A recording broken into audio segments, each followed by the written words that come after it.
प्राण हित अपना रोम रोम लुटा दिया, अपना सर्वस्व समर्पित कर दिया हम लोगों की सेवा के लिए। भूर्ज तरु सम संत कृपाला, परहित सहनित विपत्ति विशाला। तुलसीदास जी की इस उक्ति को जिन्होंने चरितार्थ किया, नदी अपना जल स्वयं नहीं पीती, दूसरे को पिलाती है, उपकार है। फल वृक्ष स्वयं नहीं खाते, पत्थर भी मारो तो वो फल देते हैं पत्थर मारने वालों को। उसी प्रकार का सहिष्णु जीवन, परोपकारी हमारे प्रिय श्री महाराज जी का रहा है, और आज भी वो हमारे लिए चिंतित हैं, हमारे पीछे पीछे चल रहे हैं, हमारा योगक्षेम वहन करने के लिए। लेकिन हमें ये विश्वास नहीं होता, बस ये विश्वास ही हमें बढ़ाना है। ये विश्वास बढ़ाना यही साधना है। साधना का प्रारंभ गुरु वाक्यों पर विश्वास से ही होता है। आदौ श्रद्धा ततः साधु संगोथ भजन क्रिया।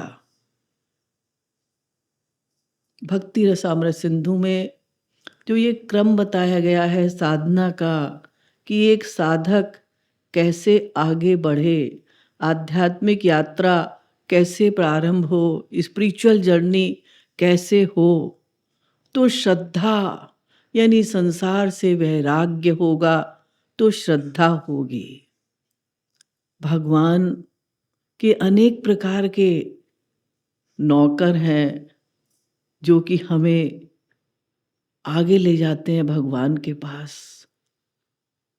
संत महात्मा हमें समझाते हैं, तत्व ज्ञान कराते हैं।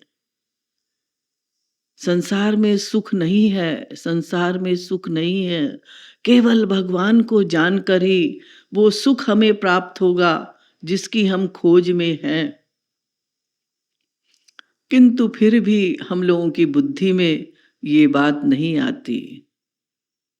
तो भगवान की ही एक नौकरानी है, भगवान की ही एक शक्ति है माया, जो जूते ला चप्पल लगाकर हमें होश में लाना चाहती है। तुम कहाँ जा रहे हो? यहाँ सुख नहीं है, भागे जा रहे हो, भागे जा रहे हो, भागे जा रहे हो। अरे सुन तो लो, कहाँ मिलेगा वो सुख जिसकी तुम खोज में हो? सुनने का भी समय नहीं है। तो वो माया हमें जूते ला चप्पल लगाकर होश में लाती है। तो वो वैराग्य फिर होता है संसार से। हाँ, वो क्षणिक वैराग्य नहीं होना चाहिए, क्षणिक वैराग्य हो जाता है हम लोगों को। तो तजोरे मन क्षण भंगुर वैराग्य, महाराज जी ने प्रेम रस मदिरा में एक पद लिखा है, उसमें यही बताया कि क्षण भंगुर वैराग्य ना हो। ये बात बुद्धि में बैठा लीजिएगा कि भगवान को जानकर ही वो सुख प्राप्त होगा जिसकी हम खोज में हैं। जिस दिन ये बात हमारी बुद्धि में बैठ जाएगी तो संसार से हमें वैराग्य हो जाएगा। वैराग्य से तात्पर्य ये नहीं है कि आप संसार छोड़कर भाग जाएं या जंगल में चले जाएं या मंदिर में जाकर बैठ जाएं। वैराग्य मन की अवस्था का नाम है। न संसार से राग हो न द्वेष हो। कबीरा खड़ा बाजार में सबकी मांगे खैर, न काहू सो दोस्ती न काहू सो बैर। आप जा रहे हैं, आपको क्या लेना है? रसगुल्ला लेना है। चांदनी चौक में आप जा रहे हैं, चलते हैं, अरे ये कपड़े की दुकान है, आप झगड़ा नहीं करते। ये जूते की दुकान है, आप झगड़ा नहीं करते, जूते क्यों बेच रहा है, मुझे रसगुल्ला चाहिए। अब आ गई हल्दीराम की दुकान, हाँ यहाँ रुक गए, बस बस बस मेरा सामान मुझे मिल जाएगा। लेकिन झगड़ा नहीं करते, उदासीन होकर चलते चले जाते। उसी प्रकार से हमें संसार में रहना है। तो वैराग्य से तात्पर्य यही है कि संसार में हम उदासीन रहें, ये मानते हुए कि यहाँ सुख नहीं है। तो ये पहला स्टेप हुआ। उससे फिर श्रद्धा उत्पन्न होगी। जब भूख होगी, अब भूख हो गई, हम कहाँ जाएं? जब भूख होती है तभी भोजन अच्छा लगता है।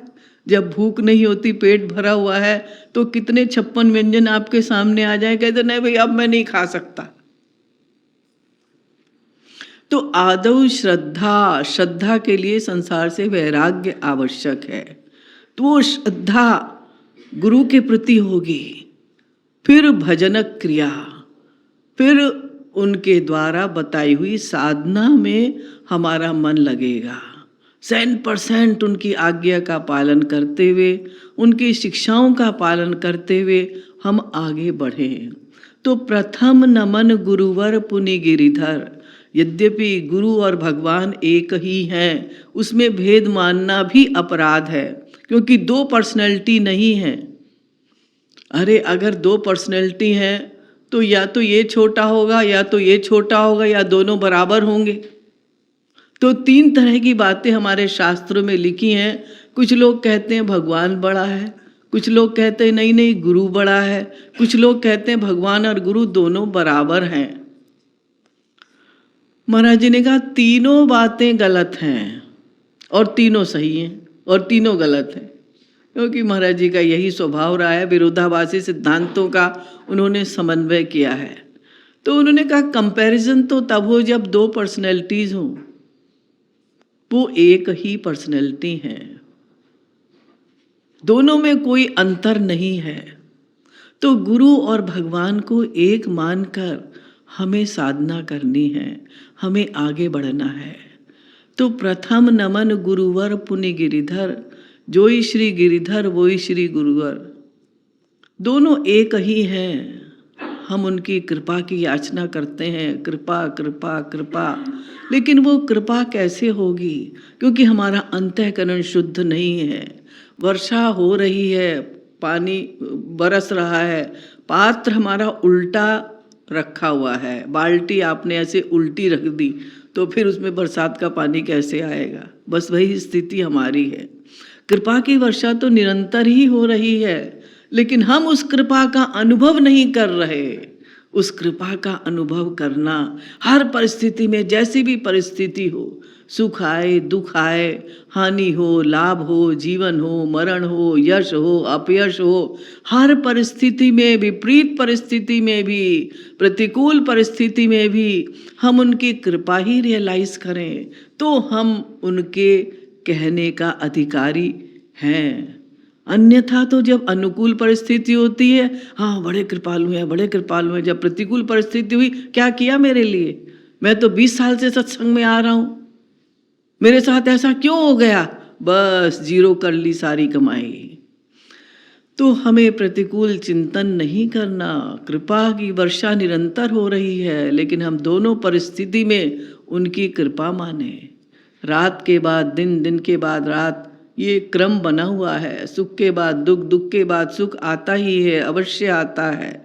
तो हम दोनों पक्ष को लेकर चलें तो हम दुखी नहीं होंगे। हम एक पक्ष को लेकर चलते हैं इसलिए दुखी होते हैं। तो करहु कृपालु कृपा मोहु पर, तन मन धन अर्पण चरणन पर। सर्वस्व न्यौछावर करने के बाद भी हमें ये फीलिंग हो, हाय मैंने कुछ नहीं किया, हाय मैंने कुछ नहीं किया, मैं दे क्या सकता हूँ उनके लिए? मेरे पास है क्या? जो उन्होंने हमारे लिए किया, जो उनके उपकार हैं, अनंत उपकार हैं उनके, हम उनके ऋण से कभी भी उऋण नहीं हो सकते। पूरे संसार का खजाना भी हम दे देंगे, सारा विश्व दान करो गोविंद राधे, तो भी गुरु ऋण तेना उऋण करा दे। हम लोगों को अभी समझ में नहीं आएगा कि महाराज जी ने हमें क्या दिया है। कुछ कुछ कभी कभी समझते हैं कि हाँ, जो करोड़ों वर्षों तक माथा पच्ची करने के बाद भी हमें ज्ञान प्राप्त न हो पाता, वो महाराज जी ने कैसे करतलगत करवा दिया। सिद्धांत के द्वारा, संकीर्तन के द्वारा, पदों के द्वारा, प्रवचनों के द्वारा, चलते फिरते, उठते बैठते, सोते जागते, केवल उन्होंने कृपा ही की है। तो हम जब भगवत प्राप्ति कभी कर लेंगे, उनकी कृपा से उन तक पहुंच जाएंगे, तब हमें रियलाइज होगा कि कितना उन्होंने परिश्रम किया है हमारे साथ में, कितनी उन्होंने मेहनत की है हमें भगवत पथ पर चलाने के लिए। मान अपमान, यश अपयश की परवाह न करते हुए सर्दी गर्मी बरसात आंधी तूफान में वो चलते रहे हम लोगों को आगे बढ़ाने के लिए। ऐसे सद्गुरु के ऋण से हम कभी भी उऋण नहीं हो सकते।